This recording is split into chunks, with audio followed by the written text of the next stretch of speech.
Yeah, Sujit, I think we're all set. Okay. So, first of all, thank you all for joining and welcome to the Agile 20 Reflect Festival. And probably we are midway into the festival because we are celebrating this month, the entire month of February, the 20th anniversary month for the Agile Manifesto. In 2001, in the same month, few folks got together in a room in Utah, in the United States, the room called Snowbird, and where they wrote up the manifesto. And we Agilists, we actually, whenever we are in any scenario, whenever we are in any dilemma, whenever we are seeking any new directions, where to go, we always refer to the manifesto as the Bible, and take its way. So thank you all for joining, and uh, uh, thank you for celebrating the Agile Manifesto, and thank you, Sridevi, for speaking at the festival. And I'm sure we are all looking forward to it, and I'm sure we'll all enjoy it. So, without further ado, you can get going. Thank you so much, Sujit. And, I will tell the thank you again towards the end, but, thank you for this opportunity. And thanks to everyone who's joined. So I just wanted to just pause here on the slide. So I think we've been requested to share that there is a community policy, and in case of any issues with the code of conduct, you're free to go in here and do whatever is required. So yeah. So today's session, right? Before we get started, just a little brief on who we are, right? So we are Gurus 360, a recently started training firm. We deal with with this huge aspiration of trying to transform the personal and professional lives of individuals through value-added coaching and training. So right now we are into project management, soft skills, agile, and we are also roping in experts to share their views, because what really is missing today is the industry or a practitioner view, right? So you can look us up on LinkedIn and Facebook. And I'm the speaker for today. So my name is Sridevi, and I've worked with Surjit in PayPal, and that's how we know each other. So I have about 25 years in the IT industry, and very recently I just took the plunge into entrepreneurship about a year back. Again, are aligning to the vision of how we can help to transform the personal and professional lives of individual. So I am very passionate about agile, right? So that's where this whole conversation started. And I'm also pretty passionate about mentoring and coaching, and of course, giving back to the society. So in today's session, right, we're going to look at the perfect match that agile and project management make, right? So for me, I have been a hardcore project manager, delivery manager, and I've been doing that as my bread and butter for several years now, right? And when I came across this whole concept of agile, and when I came to learn and understand agile, I I think it's an understatement to say I actually fell in love with the concept. Okay, which is why we are doing this on Valentine's Day. Ha ha ha. Okay, so uh, the concept of agile really intrigued me, and more than anything else, right, the manifesto and the spirit behind with which it is made is something which is very ubiquitous. It can be applied everywhere. In fact, I try to use some of the agile principles even at home, in my daily life. So that's how it is, right? So with agile, let's say, I have a soft spot for both agile and project management. I've always wondered why people say one doesn't go with the other, right? Which means why they don't really fit, or why they don't really match, right? So today I took this as an opportunity to share purely my personal experience on how combining the best of both worlds of agile and project management has basically helped me and my team perform better, deliver, projects more successfully, and how in the process I have actually grown to become a better project or program manager, right? Just by combining the best of both worlds, right?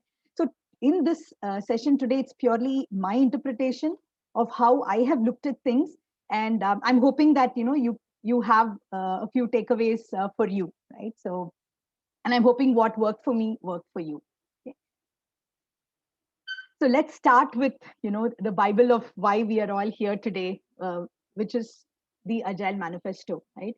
So very simple concepts the manifesto is trying to bring out to us, saying value people, right? Interactions, individuals. Make sure that you're delivering working software which is of value to the customer, right? Collaborate as a team, within the team, outside the team, and with the customer. And the best of it is you keep being agile and responding to change rather than being very rigid about what you want. So that's one end of the spectrum, which is, we say, like the manifesto, right? Now let's come to the other end, right, which is the project management. So in very simple terms, how PMI defines project management is obviously the application of knowledge, skills, tools, and techniques to project activities so that we meet the project requirements, right? Often, while there are several aspects to project management itself, right, what we very often look at is what is called the triple constraints. But yes, today that has evolved into a 4-quadrant value. So where we are talking about how handling scope, time, cost, quality, along with expectations together is what, in my view, is the new definition of project management, right? So here we are today to talk about how these two match. Do they? So that's left to us to find out today, right? So the $1,000,000 question is here: do agile and project management, can they ever be happy together? What do you guys think? We can keep it interactive, yeah, if you have any views on this. Now, the typical questions that we often hear, right? There is no concept of a PMO in agile, right? Agile means no planning. That's what people say. What's the point of putting a plan when my timelines keep shifting every time, right? The team is going to talk, team is going to discuss everything. So what am I going to do as a project manager, right? Because everybody knows the status. So what is there to report, right? And how am I actually going to add value, right? So does it really have meaning to have the role of a project manager in Agile? I'm sure many of us have come across this question, especially many people who have been project managers and trying to shift into the agile mode of working, right? So yes, if it sounds familiar to you, don't worry, you're not alone. Okay, right? So before we delve into the details, right? So this slide summarizes what project management is all about. We know the core process areas which are there. You start right from conceptualization, move into initiation, you do the planning, execution, your monitoring and control, and yes, the feedback and closure. And the inner circle that you see are all the process groups that are recommended by PMI, right from integration to schedule management to people management, communication, risk, and the entire set of processes. And in between, inside all of this, is the 4-quadrant juggle that we are trying to do. How do I deliver with quality, yet meet the cost, maybe get into getting the right scope in, and deliver on time, right? So that is one end of the project management battle. Now, on the other side, we have the core principles of Agile Manifesto, right? What has made the manifesto what it is today? So I'm not going to read through everything because everybody is very familiar, but if you look at the words that have been underlined, right? So those, in my view, are the key pointers that I took right? Where I could see and combine the best of both worlds. So what does the manifesto say, right? You need to satisfy the customer with continuous delivery. You need to be welcome to change requests, because ultimately you need to work for the customer's competitive advantage, because your customer is not just your customer's customer is actually your customer, right? And how you need to work as a team, build people, right? Build people, trust them, and let them do their job, right? And it has to be in a pace which is very sustainable, right? So it cannot be either too paced out or too crunched, because that's not going to be sustainable. And in all of this, never lose focus on quality, right? Whether it be technical details or the actual quality that you're delivering, never lose the focus. And what I really love the most is the simplicity, right? The art of maximizing the amount of work that is not done, right? So what do you do quickly? What do you do in chunks that makes value, rather than doing all the 9 yards at one and not, delivering everything? And what is the best without any feedback? So here the manifesto enables us to reflect at regular intervals and then adapt to what is required. So we saw the project management processes on one side, and here we are seeing the principles behind the manifesto, right? So now, where do we start? Okay. The first thing that I understood when I saw this combination of agile and project management is that as a project manager, we need to crack the traditional project management barrier, if I may say so, right? So what I came up with, right, when I was doing my projects, and as I was just thinking aloud, the three main things, one in my mind is to embrace, okay, unlearn and enable. Let's quickly go into each of this, right? First one, when you have to crack that traditional mindset and barrier, is embrace, right? Embrace the agile mindset, because agility and agile is all about the mindset. So you as the project manager, you as the person who's driving the entire project, needs to have that. And what does embrace talk about? It talks about shifting from how to why, right? So make your focus on why the project is being done, what is required by the customer, what is the vision of the company, where does this fit in, right? So that's where you need to shift from the traditional sense, saying yes, I'm given my requirements, I need to start putting my plan together, versus thinking about why I need to do it. The second one is all about value and trust in two ways, right? One is, yes, what is the hey, I would request those speaking, not speaking, to go on mute, please.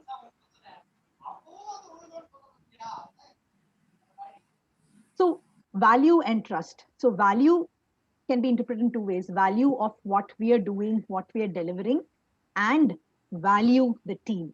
Okay. Similarly, trust in the team and trust in the agile process. Right. So these are the two things that you need to embrace first. And third is feedback and fail fast. So that is something which is a shift from the traditional mode of execution, because here you're working on the feedback and you're ready to fail fast, adapt and go. So embrace is the first thing that you need to have a change towards, progressing from the traditional mindset to the agile project management mindset. The second aspect of breaking the barrier is unlearn, right? So you're not going to forget what you have learned in the traditional project management, but there are certain things that you need to unlearn. The first one, right? The focus is not on output, but it should be on outcome. So think outcome, not output. Okay. It doesn't matter how many lines of code I am delivering. What matters is what is the value delivered from the code that is being delivered. So change your focus to be outcome based. The second one is unlearn, right? To adapt. You need to adapt and not be averse to any changes and any requests that come in while the project is progressing. So that's a concept that we need to unlearn, because we are very, very used to having a fixed scope, fixed time, and do everything according to that, right? The third aspect that we need to unlearn is how you need to think and become a player and not a planner. Right? Why? Because in the traditional agile team structure, yes, you have the product owner, you have the scrum master, you have the development team, right? So everybody is a player. So you need to get plugged in and become a player and remove your focus from just saying, I'm only going to plan. So that's the third concept you need to unlearn. Once you've embraced the mindset, unlearned what we just spoke about, the next shift is how do you take that step further and enable? Be an enabler, become an enabler, enable yourself, and enable the team, right? So the first aspect of that is catalyze. How are you going to become a catalyst in all the positive changes that is going to happen to the team in terms of mindset, in terms of vision, everything? So when you shift to become a player from a planner, you are already starting to become a catalyst. The next two are very obvious, which is also stated by the project management process. It is important to collaborate and communicate, right? Collaboration and communication are very, very important to any execution, especially when you want to get into the agile mindset. So in a snapshot, all it takes to break that barrier is to change to the agile mindset, and that matters most. By embracing what the mindset is about, by unlearning certain things that we have learned in the traditional way, and third, by taking the next step forward to become an enabler. Okay. So yes, now we have understood what agile says, what project management says. We've understood what it takes now to change our mindset. Then where do we start? Yes, let's start at the very beginning. Right? This is again a picture that all of us are going to be pretty familiar with, right? So let's start. The beginning is always the planning, conceptualization, initiation, and planning in any process that starts. So when you look at the two pictures here, right? At first, you might think, okay, this is talking about the agile process, and this is how project management, tracks programs. But if you look at it with a little deeper lens, right? Everything that the agile planning layer talks about has a mapping in how we do traditional project management, right? So when we talk about vision, that's the very first step in any product development, right? So the vision actually is taken care at a portfolio level when it comes to traditional project management. The strategy, why the company is doing it, what the customer wants. Once it comes down from the vision, it's obviously the roadmap. Okay, you are breaking that bubble. You're trying to go a little deeper and start building your road and roadmap, which obviously translates into what programs are coming out of the portfolio. That's so seamless, right? And then once you're going to the next lower level of details, yes, within the roadmap, within the program, you're going to plan your releases, you're going to plan how the current sprint or the whole set of, the sprint cycle is going to look like, and you're going to start working and planning on a daily basis. Now, all three together in my mind, I see that as what we are doing day in and day out as part of the on the ground project management. So at a concept level, right, in the planning phase, both agile and project management are actually talking about the same thing, right? We're just talking maybe in a little different terms. The lingo may be different, but it's basically the same, right? And don't forget, you are going to embrace, unlearn, and enable. Right? So we've seen how things are at a conceptualization and planning level. Then what's the next? Okay. Now, how, from a personal experience, which aspects of the manifesto that I took and linked to how I want to actually embrace, unlearn, and enable when I'm doing agile project management, right? So there may be, several manifesto aspects which may resonate with planning, but what I have highlighted here are what, struck me as things that we need to look at very closely when we are planning. Yes, we spoke about the regular and continuous delivery. We spoke about how the actual delivery of the software, that's the measure of the progress and not just the lines of code churned out, and how we are trying to build small and maximize the amount of work that is not being done. So how did I interpret this when I started creating my project plan, right? So in the project management sense, when you create a plan, okay, what I followed is create it with the business view in mind, right? Which means that the language that the product owner is talking, right, in terms of the high level L1s or L2s should be the same language that you as a project manager are using in your plan, right? Because you cannot speak two different things because you are going to deliver, and to deliver to meet the customer needs is the end goal. So let's create the plan keeping the business view in mind.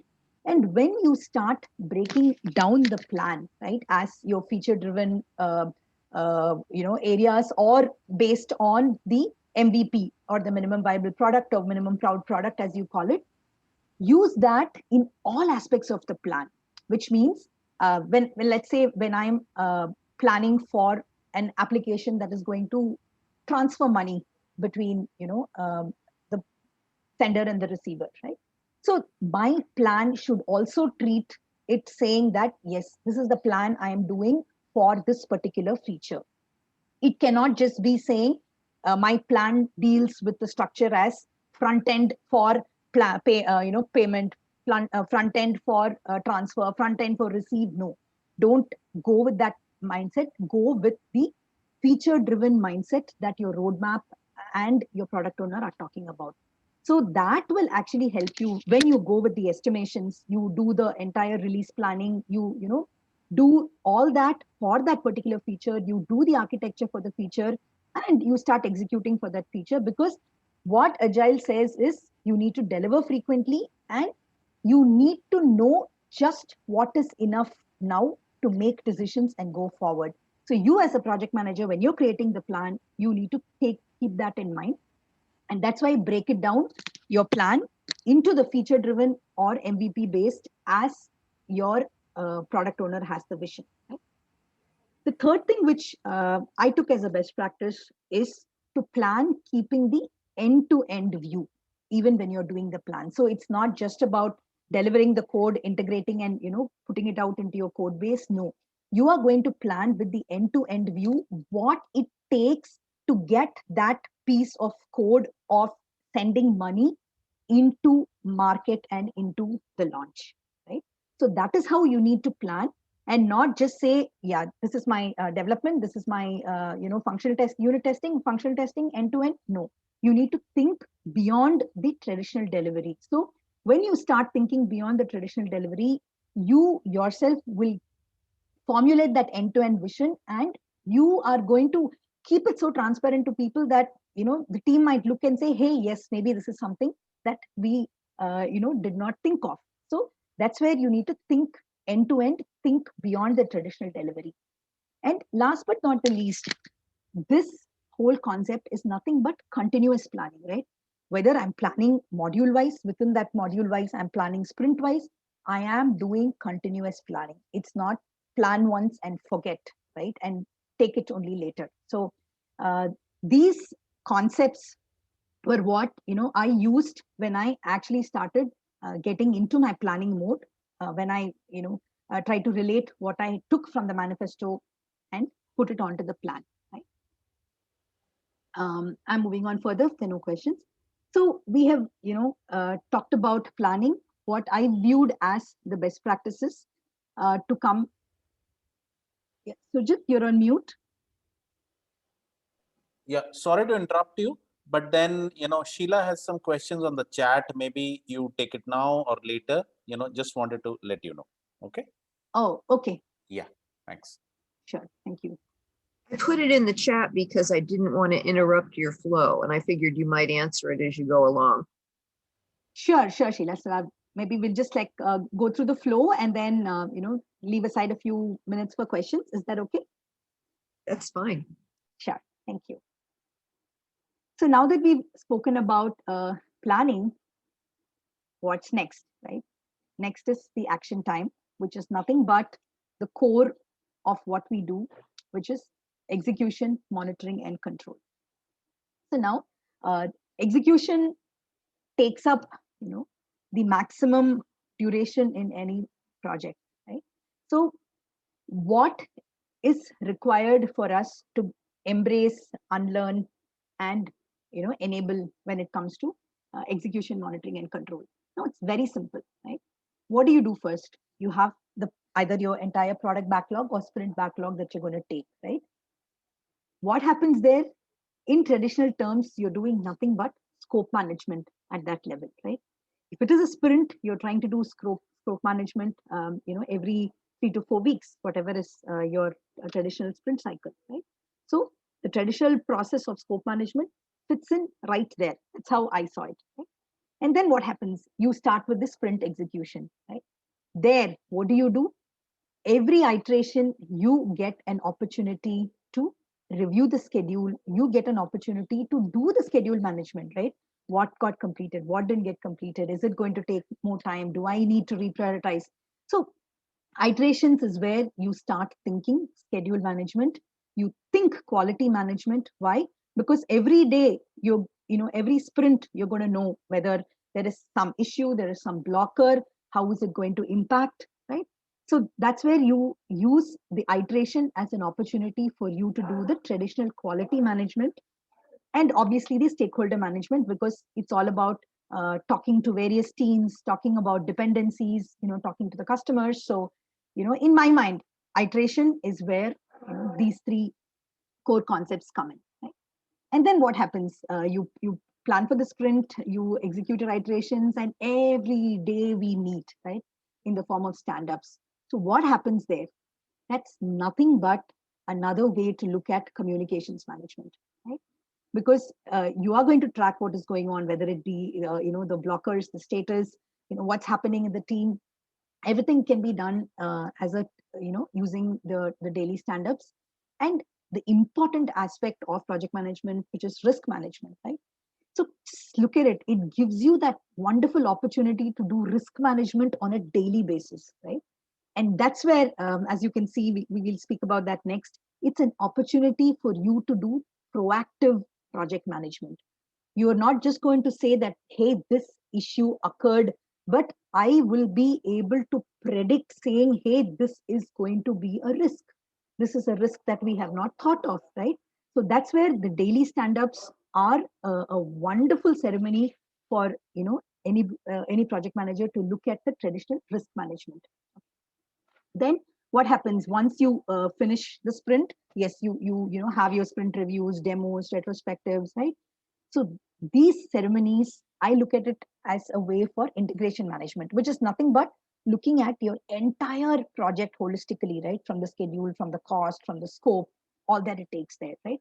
And obviously, end of the sprint, whether the stories have been accepted, the customer has accepted your deliverable or not. So you get an opportunity to do the quality management. And very obviously, since you're interacting with either multiple teams internally, externally, you are getting an opportunity to do your stakeholder management and your communications management. So any, the usual traditional status reporting, all that can be based out of what happens at the end of the sprint in the sprint review. So when you look at it from the agile mindset, you are going to do project management every day, right? So there is no way in which you're going to say that I cannot do project management in the traditional sense in the everyday world. So now we go back to what are the aspects of the manifesto that struck me, right, as things that I can use when I am doing my execution, monitoring, and control. So obviously, yes, the very obvious thing is what we're talking about, the change, because the manifesto says we welcome changes, right? So that's where that typically happens in a traditional sense, where you go estimate, go for change request, go to the change control board, whatever. All that is typically done in the traditional sense. But yes, how are you doing that here? You're just focusing on prioritization, reprioritization, and what it takes to deliver the value, right? Because if you get the pulse of prioritization and delivering value, that's exactly the backbone of execution. So you don't really have to complain about changing requirements, too many changes coming, right? So that's the mindset that you need to imbibe. And these manifestos actually give you an opportunity to stay on top of the game, right? Because we are talking about continuous delivery. Every 2 weeks, 3 weeks, you're churning out code. So you as a project manager are getting that fantastic opportunity to monitor the continuous delivery. And you have an opportunity to stay on top because you can give as much attention to the details, and it's your forum to communicate to people.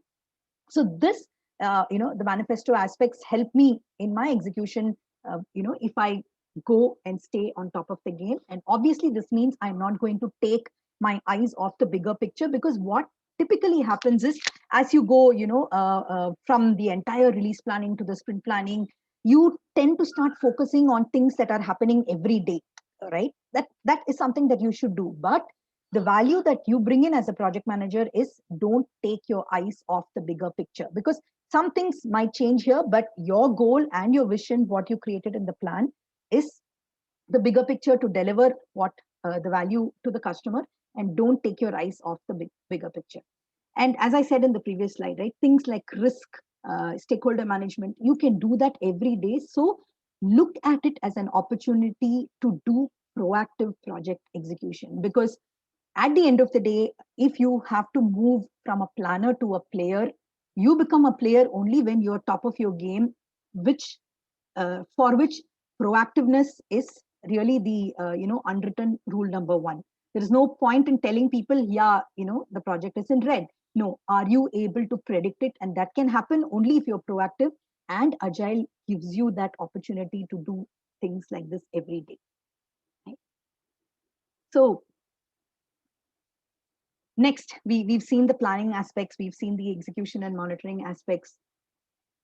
What is it all about? Like the manifesto says, right? We value people, we value interaction. So it's all about people, right? People are methodology agnostic. People are technology agnostic. So somehow, we tend to forget that, right? We always think people, yeah, Java developer, I'm a this front end guy, back end guy, I do this, I know. But people are methodology agnostic. So what is the agile view in my interpretation, right? The manifesto very clearly says individuals and interactions are valued over processes, right? Customer collaboration is more important than a contract negotiation. So agile also talks about individuals, people enabling the team, right? What does project management talk about? So if you look at anywhere, right, they say that almost 80 to 90% of the project managers work goes in communication management, and yes, in stakeholder management, right? So project management view is also saying stakeholder management, communication management, where it's still all about people, right? So anywhere you look at it, people are the key to your success, right? So people may be key, but the key to unlock the success to your project are the people. That's where people matter most. And just a reiteration of what the manifesto says and how you can use it for your project execution is, we know everybody must work together, collaborate together. Unless they are trusted, they are able to do their jobs better, and motivated people obviously deliver much more, right? And to have a face-to-face conversation, obviously maybe in times of today it may not be possible, but technology enables us to have that face-to-face conversation. So that's what the manifesto says, right? So from a project management point of view, as we said, leverage these ceremonies as enablers for communication, and use these ceremonies as forums for your stakeholder interactions. So that will give you the edge. Whatever ceremonies are there, meetings are there, use that and maximize, because people are going to be there, right? So what I also did was structuring the communication plan around the ceremonies, right? So which means, like, at the end of the sprint, then If there has to be a leadership reporting, you tune it accordingly, right? At the end of a release. So all of that goes in. So basically your communication plan, structure it around the ceremonies and when we spoke about embrace, unlearn, and enable, right? So you are the enabler and you are actually creating that conducive environment for collaboration and empowerment. So your role does not just stop by tracking monitoring. You're going a step beyond, and Agile creates that conducive environment for you to do it. So it is up to you to be that enabler and make these changes, because end of the day, whatever methodology you say, it's all about people. This is Sheila. I do have one question. You mentioned communication plan. Was this an enterprise level communication plan or a communication plan from the technology department to the rest of the organization? Sure. So this is both, right? Because again, this is something which is very organization specific, right?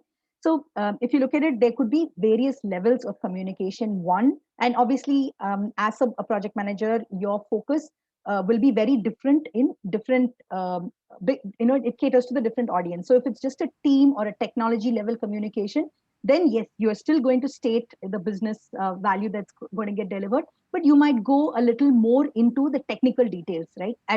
In my report, right? I might say this parameter was not there, which is why this story got blocked, whatever it is.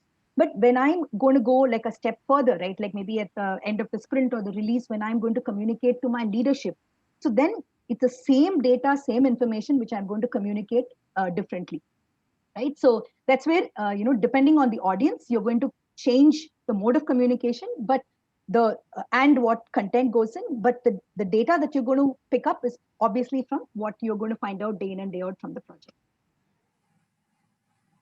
Thank you. Yes. And so far, we've been talking about this perspective of how from Agile, the manifestos, I've been able to pick things and help me, do my job better. But honestly, if you look at it, it works both ways, right? Why? Now, here, this is a small exercise of mapping the traditional processes to what you can, do possibly in Agile, right? So we spoke about execution every day, right? So if you look at each of the columns on the left, which are the process groups recommended in PMI, I have the integration management. So obviously throughout my life cycle of Agile, my project, I'm going to do that. Scope management, we saw, right? It gives us an opportunity to do it in the sprint planning. Whenever you're like, replanning, prioritizing the backlog, all these areas is where we do the scope management. But except the terminology is different, right? There I might say requirement 1, 2, 3. Here I'm saying, hey, this is the minimum viable product for which these are the epics, these are the user stories, these are the stories that are going to go into this release, and so forth, right? So scope management, again, is beautifully done in Agile. Schedule, I'm going to track every sprint where cost is applicable, again, throughout my life cycle of the project. Quality, I track at the end of every sprint when I do the demo and review. Resource management, here, obviously, this, it's not more of management, but it's more of helping the team become more self-organized. And typically, right, the team, is of a fixed size. Maybe, depending on how your project needs to be loaded, you might like add a additional scrum team or more. But yes, resource management is something, again, from a traditional sense, you can map it to the Agile world, and so on and so forth. We spoke about communication risk, where you have an opportunity to do it every day, every sprint during the stand-up, and stakeholder management throughout the entire life cycle. So it's not only from Agile where, I saw the hand being put out, but it's also a hand being put out from the project management side. So that's why, I said it works both ways, and it's a very, very seamless integration, right? Now, all this conversation started around, okay, my role as the project manager in the traditional world versus the Agile world, right? So what is it? What is in it for me as a project or a program manager, right? As I said, the shift from being a player, from being a planner to a player. So where we are just talking about the transformation of the project manager or program manager into a strategic partner, which is what is going to value add at the end of the day, right? So somebody who is able to appreciate Agile and comes with the project management skills is someone who has that ability to awaken the leader within, right? Why? Because the skills that you are going to expose, the skills that you are going to possess and learn, I would say this list is just, a small part of the list, right? Because as a project manager who thinks agile, right, you become a strategist, right, who's going to form the link between the product, that's the vision, and the team, because you are going to put the whole plan which the team is going to work on, right? You are going to be a constant communicator. You have so many forums, so many ceremonies in which you can enable, because the team is already going to be there, right? You're just going to enable and make people take decisions. You will be able to take, be a decision maker when you do the proactive project management, but you will also be a change agent where you enable people to make that decision. You are going to be a change agent because you're going to keep them focused on the bigger picture. You are going to be the coach and influencer, right? Because you are the person, who's going to really know end to end everything that's laid out in the form of a plan. Because people normally get tied up with the nitty gritties, but you have the bigger picture, and you are going to be that go-to person for everybody to come, and you are actually going to be the orchestrator, and most importantly, you are going to be a leader, right? So once you embrace the agile mindset in the traditional project management world, you unlearn things that you have learn new things, you become an enabler. It obviously makes you into a leader. So embrace, unlearn, enable, and lead. That's how we are going to go. So now let's just go back to revisit the same questions that we had in the start of the slide, right? There is no PMO in agile. So what? You have redefined your role as a strategic partner, right? Agile means no planning.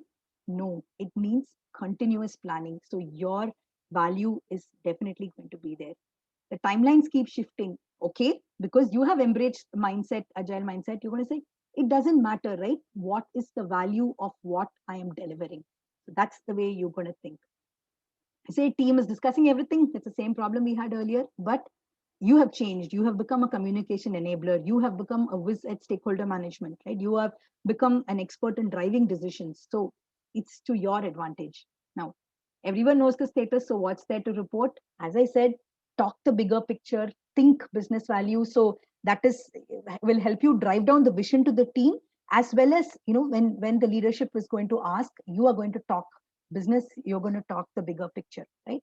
No value to add. No, my friend, you have the power of agile, which is fortified with project management, right? So that's, in a nutshell, where, in my view, I feel agile and project management are a perfect match, right? So there is no questions, no doubts, because if you possess the skill, you adapt, enable yourself, and you are able to have that perspective of agile and project management together as a perfect match. So yeah, I think before we can go into the questions, I hope I'm on time, but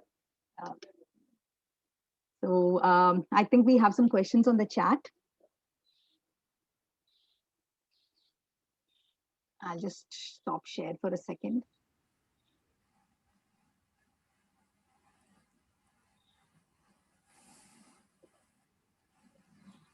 What I had put into the chat was about the 12 principles that I noticed the only principle where you'd highlighted not a single word was the one that talks about face-to-face communication. And okay. That's the one I have the biggest issue with, because I've worked with remote and distributed teams, virtual teams, a lot for many years.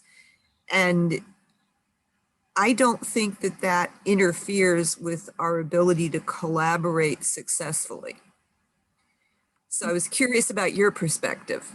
Yeah, I agree, Sheila. I think that's right. So maybe I did mention that towards the end, but as I said, that in today's world, when there are teams which are working across different time zones, and even now, given the current COVID situation, even if you are in the same workspace, same location, everybody is like working from homes, right? So yes, in person, face to face, obviously there is nothing to beat it, but we have to leverage technology and go ahead with whatever we want to accomplish as a face-to-face using technology. So that's where the beauty of the tools that are there, that the collaboration tools, right? Like maybe the Slack or whatever your organization uses, but that's where you become that enabler where you create that conducive environment, create a Slack channel for all the people on the team, right? Maybe create a Slack channel just for the core team to discuss. So that way, your communication is always on, and a constant communication is like a face-to-face, a chit chat. But yes, I underplayed that because in today's world, we are doing a lot of things remote. But I think they've always done a lot of things remotely. I mean, even when I wasn't dealing with offshore teams, I might have a data center that was in a different time zone than my development team. I might have my marketing people who are giving us all the product information might be in a different city.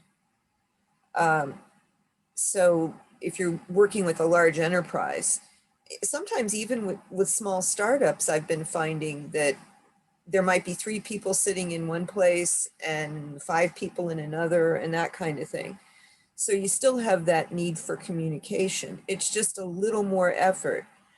But the person who's playing the role of either the product owner or the scrum master, I think a lot of times needs to do communication outside of formal meetings to make sure that everybody stays on the same page.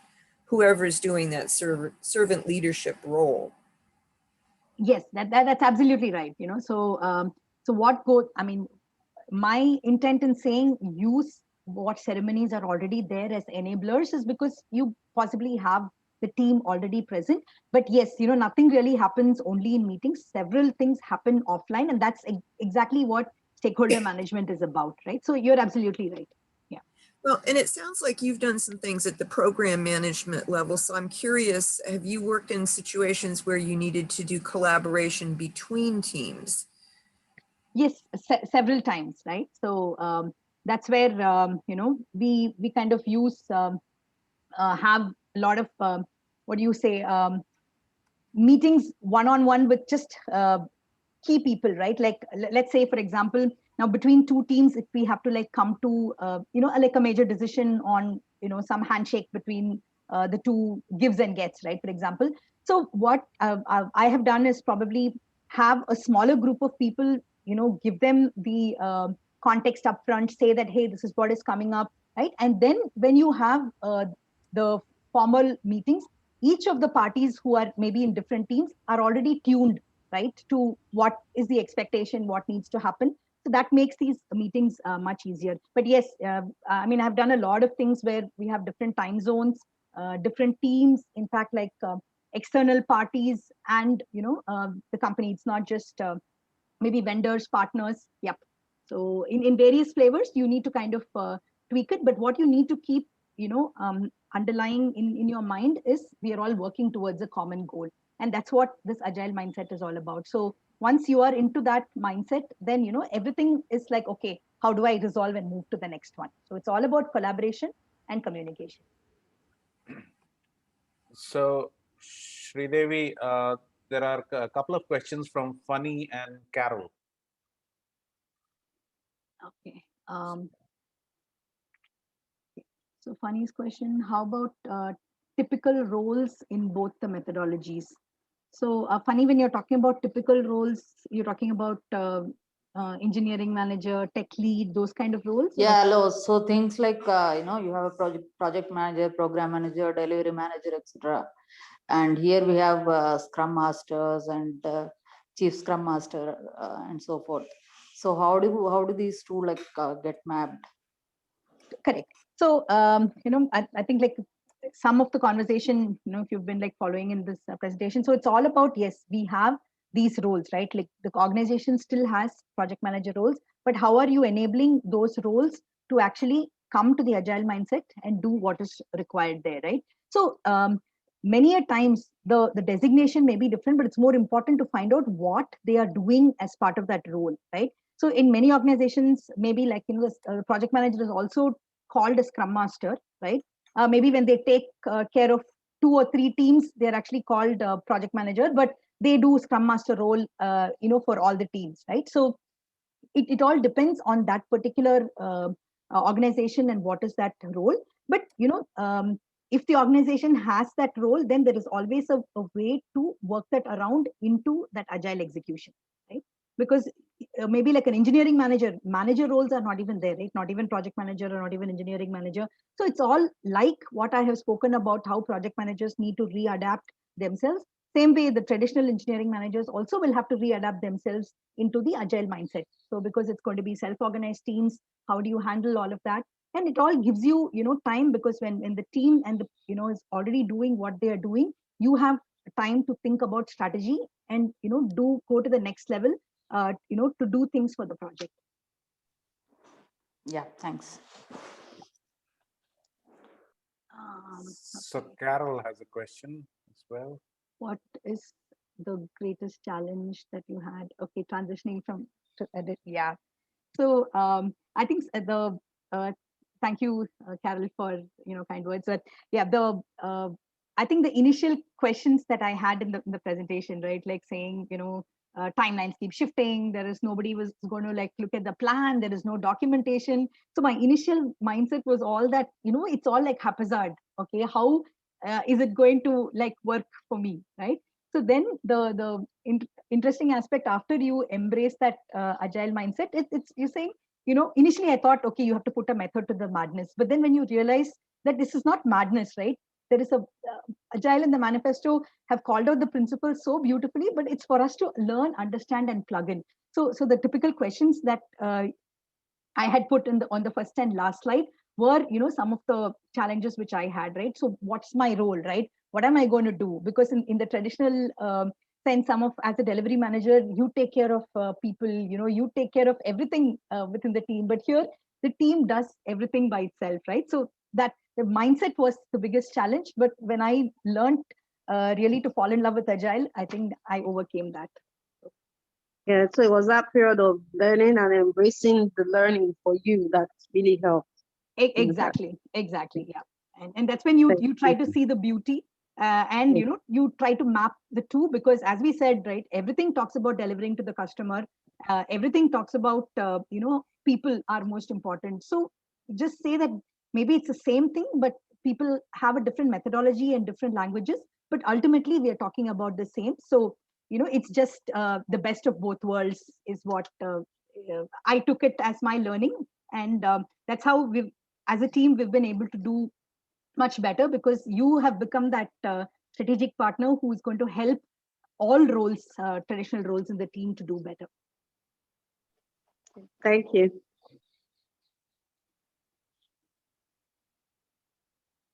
Yeah. So I must say, a great session, and I echo Funnies and Patos and a lot of folks over here. Great session, and as an ambassador of the Agile 20 Reflect Festival, I would say this is yet another great session. Out of the so many sessions that we had, and that we'll be having. And also, so many cultures and countries celebrating this festival. What I also related to in that slide, Sridevi, was that Indian marriage, the slide that was there from the Indian culture. So great. Thank you, Sujit, for this fantastic opportunity. I mean, like, of course, what I shared was purely my thoughts and, how it has helped me. But thank you so much for, giving us this opportunity to be part of this awesome festival. And it was so nice to see that so many people around the world who love Agile, right? So thank you for that, and best wishes to the festival. And thank you to everybody who's, joined the session today.